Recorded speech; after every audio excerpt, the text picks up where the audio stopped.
silence. Swing. Things been stated, re-educated, evaluated. Thoughts of the past have faded. The only thing left is the memories of our belated. And I hate it when someone dies to get all hurt up for a silly gold chain by chump. Word up. It doesn't make you a big man. And you want and go and dish your brother, man. And you don't know that's part of the plan. Why? Because rap music is in full demand. Understand? Self-destruction. Self-destruction. My name is Just Ice, a man, not a prankster. I was known as the gangster, but believe me, that is no fun. The time is now to unite everyone. You don't have to be soft to be for peace. Robbing and killing and murdering is the least. You don't have to be chained by the beast. But party people, it's time I release. Hey yo, here's the situation.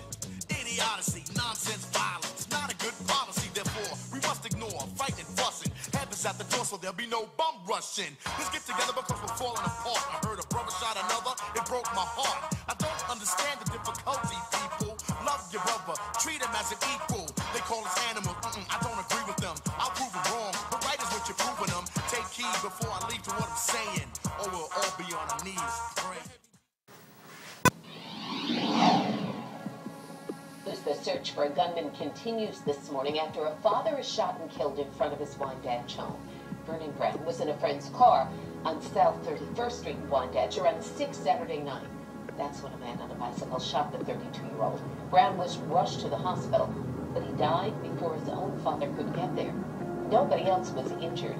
If you know anything, you're asked to call Crime Stoppers 800-220-TIPS. Man is in critical condition tonight after a shooting in Wyandanch. It's the third shooting in that area in less than a month, and it has residents demanding an end to the violence. News 12 Long Island's Antoinette Bjordy has the story. It makes no sense. Simon Gamble lives right across the street from where a young man was shot last night in Wyandanch. Police say 23-year-old Takan Caldwell was hit in the abdomen. Cops say he had an argument with two people at his home before he was shot. The suspects ran off before police arrived.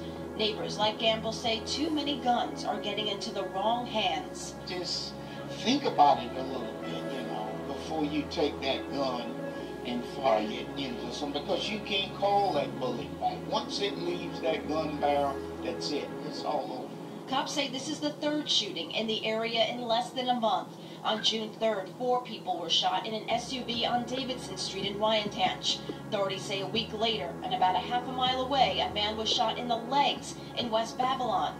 Legislator Dwayne Gregory, who represents this area, says police presence has been beefed up, but they need help from the community to solve this problem. There's a local neighborhood watch, get involved. If you see something, say something, and it's as simple as that. Now, if you have any information that can help police, you're asked to call Suffolk County Crime Stoppers at... A young man is shot in the back in broad daylight in Wyandanch, and now the hunt is on for the shooter. It happened at Little East Neck Road at Lincoln Avenue in Wyandanch. It was about 5 last night. The 24-year-old Wyandanch man was hit in the back and the leg. Now, he's expected to be okay. Nobody's been arrested. There's no word on a motive, but anyone with information is... Police are searching for a killer after a young man is shot to death inside of a Wyandanch home. No. It's everybody is no. That's the only word that I can say. Devastated family and friends gathered outside the Wyandanch home where 27-year-old Tehran Sims was found dead this morning. Suffolk police say they got a 911 call around 3:30 about a possible shooting here on South 29th Street. It's not realistic yet, and I don't think it'll ever be realistic, because he didn't deserve this. He was a good person. Family members tell us Sims grew up in Amityville, recently opened a clothing store in Deer Park, and just got back from a trip to Disney with his 7-year-old son. He didn't deserve this. He was a wonderful, humble, loving human being. Loving, so loving and humble. If anyone met him, they loved him. So I really don't understand why this happened. It's just senseless. Detectives have been on the scene here all day long, piecing together what may have happened. At this point, though, they're not saying much of anything about the shooting. Family members say this all still seems so surreal. All we can do is just hope that whoever did this gets caught, because it was just a horrible act of violence. Horrible. No one should have to die this way.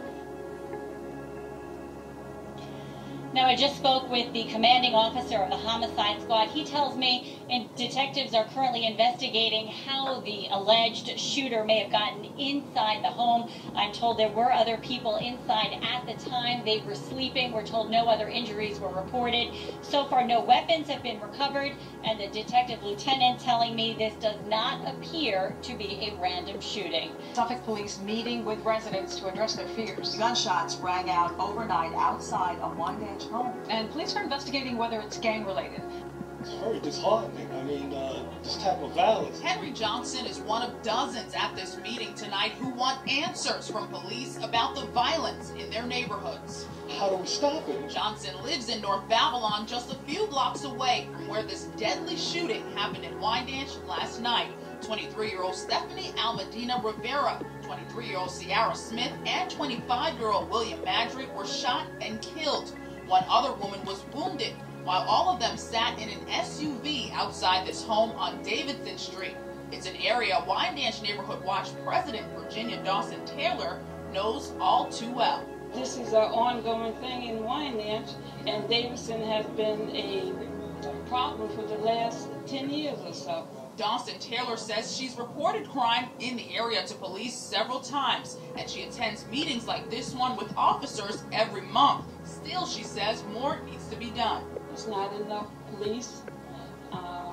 They're not doing the job that they're supposed to be doing. Suffolk County Police say they've increased patrols in the neighborhood since the shooting, and officers have gone door to door speaking to concerned residents. I had about 6 officers knock on about 100, 150 doors today in the area, let people know what happened and to solicit any information. Police say the shooting is one of the most deadly in the county recently. Henry Johnson says he just wants the violence in his neighborhood to end. We want our community safe. Police say the shooting was a targeted incident and not a random attack. They do believe it may be gang-related, and they are still looking for the shooter. Anyone with information is asked to call Crime Stoppers at 1-800-220-TIPS. Reporting in West Babylon, Denise Toussaint, News 12, Long Island.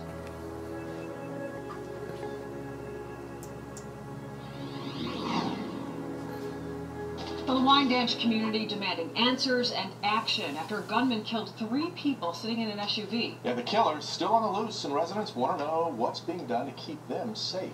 News 12 Long Island's Denise Toussaint has that story. Flowers, balloons, and candles mark the spot in front of this Wyandanch home where 3 people were shot and killed on Wednesday. As the community grieves, frustration boils over. A lot going on with gun violence in this neighborhood, and I really wonder what we can do about it, because it's taking all the youth out of here. This home on Davidson Street, where the shooting happened, is in one of the most troubled neighborhoods in the area. Suffolk County Legislator Dwayne Gregory represents this district. He says his office is working with the community, funding a local youth center and providing resources amid the despair. People graduate high school and they feel that there's really no path forward for them, and they seek outlets like gangs and criminal activity. That's not what we want. Community activists have worked for years to end the violence in Wyandanch. Today they're training for a new program called SNUG to get gangs and guns off the streets. Many of those gang members know that they need a change, but they don't know how to go about making that change. 28-year-old Femi Ayodele spent 6 years in prison for assault, but has turned his life around. He's now working with SNUG to help others do the same. There's job opportunities that people don't even know about. People feel like because they went to prison or because they got a different background or they come from a different place, it's not opportunities. Ayodele says his friend Stephanie Almedina Rivera was one of the victims in Wednesday's shooting. He says SNUG outreach workers visited the neighborhood yesterday, and they were welcomed by this community desperate for change. I'm trying to bring everybody up. So that's my perspective. And if I'm able to articulate that to the people and then be more receptive, because I'm one of them. I come from where you come from. In Wyandanch, Denise Toussaint, News 12, Long Island. Police are still looking for the gunman, and they believe the shooting may have been gang-related. There is a cash reward for information that leads to an arrest and conviction.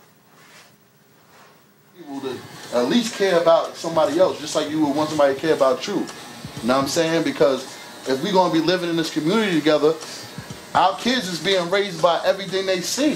So once your kid leaves out the house to go to school, he's learning from everybody else.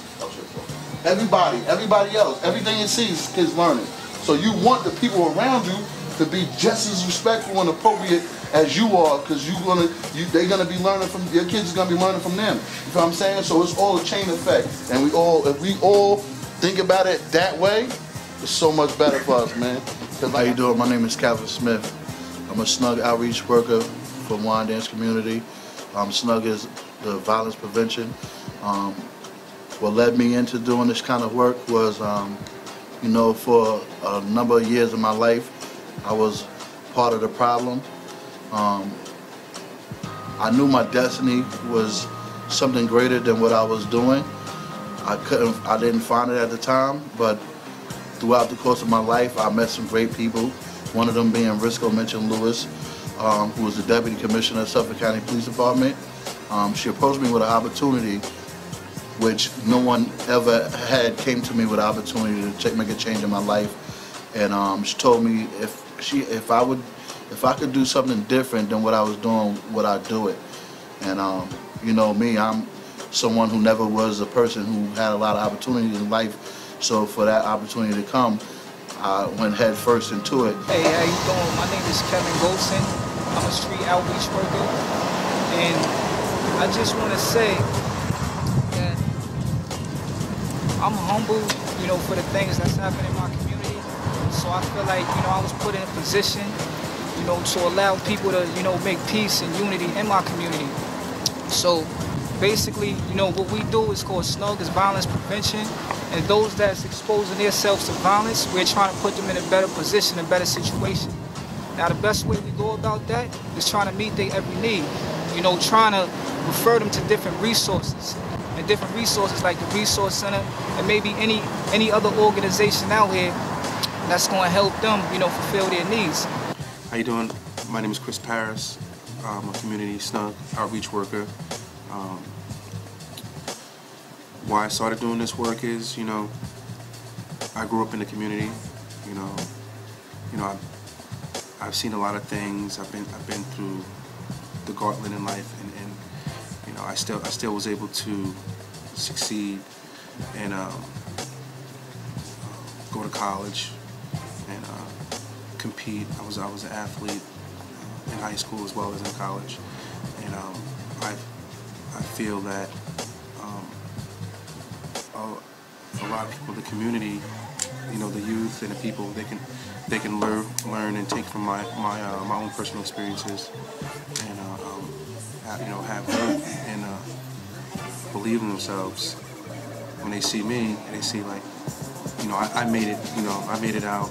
You know, I've been through a lot of stuff, a lot of obstacles, and I'm still pressing forward. And I'm coming back to the neighborhood and doing what I can through the SNUG program to try to reach out to not only youth but other members, you know, adults as well in the community, and help link them to resources, and help them network, and you know, just do whatever I can in my power to help them to move forward in life. My name is Deborah Sterling, and I am the project coordinator for the Economic Opportunity Council of Suffolk SNUG program. I recently joined the team, and one of my primary focuses is going to be getting all of the residents of Wyandanch involved in learning more about the SNUG program and what services that we have to offer the community at large. I think programs like SNUG they play a vital role in the community. Wyandanch has always had issues with gangs, violence. SNUG plays the role of a mediator between the community and services like us, where we're able to give individuals who might have not have had the best upbringing or the best opportunity growing up to make a change and turn their lives around. I think that SNUG gives individuals, especially the younger individuals who are still developing, it gives them the opportunity to find an alternate route and learn that violence is not the answer. I think that the staff that they have is very identifiable with the community. I think they play a key role in giving individuals a shoulder to lean on and ear to talk to. I think that just that avenue, that alternate avenue of communication plays a huge role within this community. I've been privileged the last few weeks to have Mr. Smith come into my classroom to speak to a few of my 8th grade students about violence prevention, what's going on in the world, how to be respectful. I think it's very important in this day and age that students are reached not just through the classroom from a teacher or an administrator, but reached through the community, because this is where they live, they breathe, they work, they sleep, their family is here. So I think it's very important, and I believe that in the long run it will make a difference the longer and the more time that they get to spend here with our students. That they have people that have experienced what they're going through and know that they can be helped. My name is Felix Adu. We're here at Straight Path Barbershop, conveniently located at 1543B Straight Path, New York, Wyandanch. I guess I'm here to talk about SNUG and the violence that's going on in the community in 2015, 2016. The SNUG program, I think, is very beneficial for the community, and the program that they guys are providing is very essential for the young youth in this community today, because I feel like there's nothing else going on out here that are keeping the youth together as a whole, as a team, to kind of build them up to do better things around in their area, going out into this world. Well, I definitely want to see, the community, step away from violence. I've been seeing I've been around the community for like about 10 years, and I've seen the decrease in violence drastically. There's definitely a lot of kids that I knew that were involved in gangs are not involved in gangs anymore. They actually got jobs and they're working, so I've seen that as a big impact. It's nothing for the kids to do in Wyandanch. It's nothing, you know what I'm saying? But go home, play video games, or stand on the corner, you know what I mean? Or steal, or do something, you know what I mean? A lot of kids' parents is in jail. You know what I'm saying? A lot of fathers that's out here not being fathers to their kids. So you got dudes like me that take care of kids that ain't my kids. I got 7. I take care of them and some. You know what I mean? So if there's more dudes like me and this guy, we'll be all right. You know what I'm saying? But it's hard, but it's easy. Like you said, you know what I'm saying? We can make it happen, but it's too much going on, man. It's too much. Young people are involved in gangs in our city are players on a monopoly game that they did not design. Part of a very unhealthy environment that they're stuck in, and when they want out and we help them cure themselves and we help them cure and choose a healthier lifestyle, we have a society is less toxic. So the mission of the Institute is to resolve conflicts in alternative, non-violent ways. Conflicts are natural. Every day we have disagreements. It's how do we resolve them, and particularly, we're trying to build Martin Luther King's beloved community, the idea that everyone is included. 0.3% of the population drives about 70% of violence in cities. Focusing on them, both with clear, punitive, or what we call the stick. This is what the consequences you're going to get if you continue to cause violence, as well as a carrot, but these are the opportunities. We can push and explain why there's a good ROI or return on investment for the people we advocate for, who are the most difficult. So to start with, they're the most costly to society. So if they get shot, a bullet to the stomach can cost easily the taxpayers through uncompensated care about $300,000. One bullet traveling to the stomach. We often don't think of that. The people we work with, the serious offenders, they don't go to regular jail. They're in maximum security. That's $100,000 a year cost. Imagine what we can do. How many people can we send to college? How many businesses can we start with seed money if we don't have to spend it on this very expensive incarceration? The other thing, which is a very serious moral issue, is if we help a few of them and they get out of that lifestyle, there's a good chance I won't have to get a phone call at 2 in the morning from the 5th busiest emergency room in the country, which is Rhode Island Hospital, that they shot someone and killed a son or a daughter of another mother in our city. There's a role for punishment and consequences. But once you do that, once people go into jail, start also rebuilding them, particularly those who want to. And people have made the road back and now have been working for 6 and 7 years and are very successful. We have streets that you wouldn't drive before, were dangerous streets, and now a calm neighborhood, conflicts that we don't bury people anymore. Around the country now, there's really a realization, Republicans, Democrats, business people, others, that we cannot afford this level of incarceration. We cannot afford this loss of waste of human capital. So I'm very optimistic that we are part of that wave. I see in Rhode Island now an attitude that is what I like about America in its best way, which is sort of this grittiness, solve a problem. And we're finally working smart to connect the right population to the right opportunities.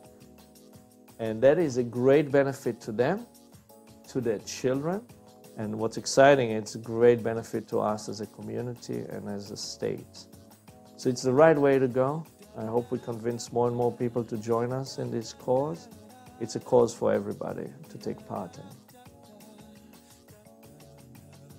James Baldwin raises still another point about the whole nonviolent position and approach. He does not reject it in the ways that Malcolm X does, but he raises the question of whether it will be possible to contain the Negro people within this framework of nonviolence if we continue to have more of the kinds of demonstrations that we had in Birmingham. Well, I think these brutal methods used by the Birmingham police force and other police forces will naturally arouse the eye of Negroes. And I think there is the danger that some will be so aroused that they will retaliate with violence. I think, though, that we can be sure that the vast majority of Negroes who engage in the demonstrations and who understand the nonviolent philosophy will be able to face dogs and all of the other brutal methods that are used without retaliating with violence, because they understand that one of the first principles of nonviolence is a willingness to be the recipient of violence while never inflicting violence upon another. And none of the demonstrators in Birmingham engaged in aggressive or retaliatory violence. It was always someone on the sideline who had never been in the demonstrations and probably not in the mass meetings and had never been in a nonviolent workshop. So I think it will depend on the extent to which we can extend the teaching of the philosophy of nonviolence to the larger community rather than those who are engaged in the demonstrations. Well, how do you maintain this type of discipline, control, and dignity? We do a great deal in terms of teaching both the theoretical aspects of nonviolence as well as the practical application. We even have courses where we go through the experience of being roughed up. And this kind of socio-drama has proved to be very helpful in preparing those who are engaged in demonstrations. The other thing is... Does this even include the children? Yes, it includes the children. In Birmingham, where we had several young we had some as young as 7 years old who participated in the demonstrations, and they were in the workshops. In fact, none of them went out for a march. None of them engaged in any of the demonstrations before going through this kind of teaching session. So that through this method, we're able to get the meaning of nonviolence over. And I think there is a contagious quality in a movement like this when everybody talks about nonviolence and being faithful to it and being dignified in your resistance, it tends to get over to the larger group because this becomes a part of the vocabulary of the movement.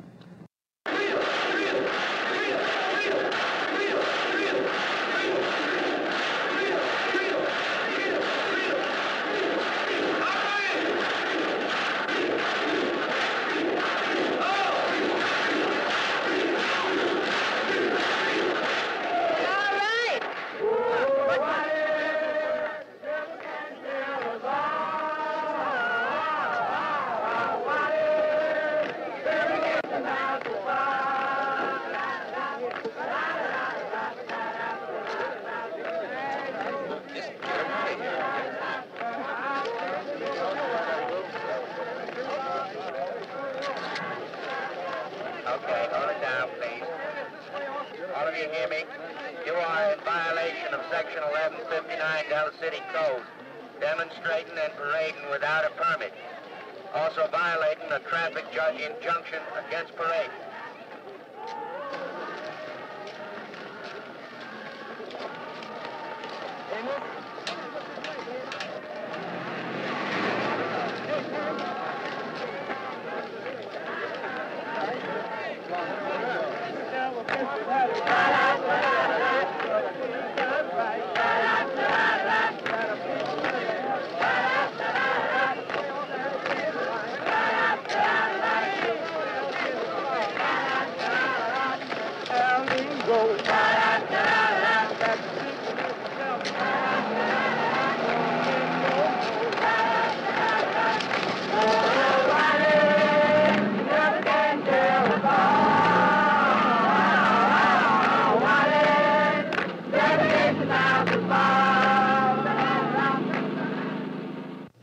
The activities which have taken place in Birmingham over the last few days, to my mind, mark the nonviolent movement coming of age. This is the first time in the history of our struggle that we have been able literally to fill the jails. And in a real sense, this is the fulfillment of a dream, for I've always felt that if we could fill the jails in our witness for freedom, it would be a magnificent expression of the determination of the Negro and a marvelous way to lay the whole issue before the conscience of the local and national community. And I think in a real sense, this Birmingham movement is one of the most inspiring developments in the whole nonviolent struggle.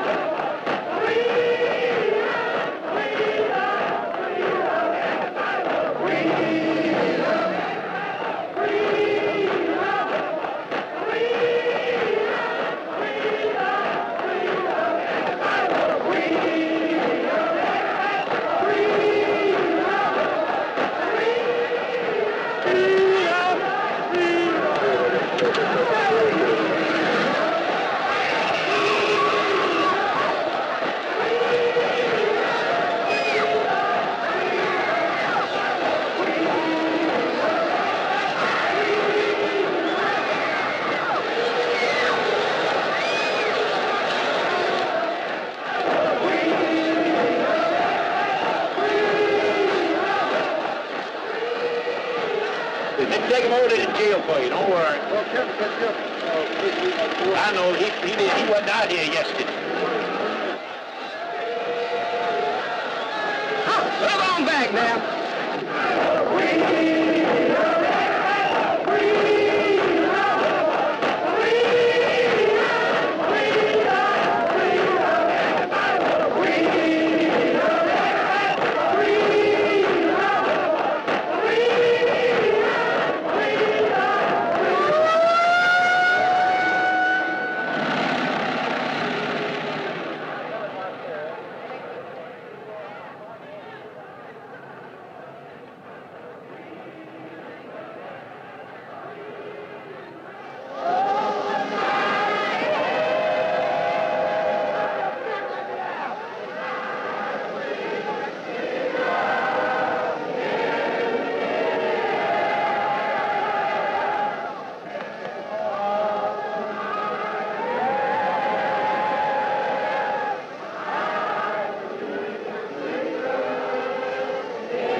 to keep us down, we will match your capacity to inflict suffering with our capacity to endure suffering. We will meet your physical force with soul force. We will not hate you, and yet we cannot in our good conscience obey your evil laws. Do to us what you will. Threaten our children, and we will still love you. Come into our homes at the midnight hours of life and take us out on some desolate highway and beat us and leave us there, and we will still love you.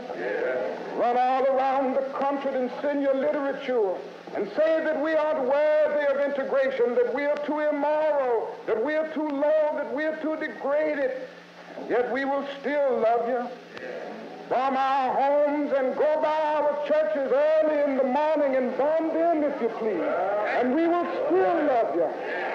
But we will wear you down by our capacity to suffer. In winning the victory, we will not only win our freedom, we will so appeal to your heart and your conscience that we will win you in the process.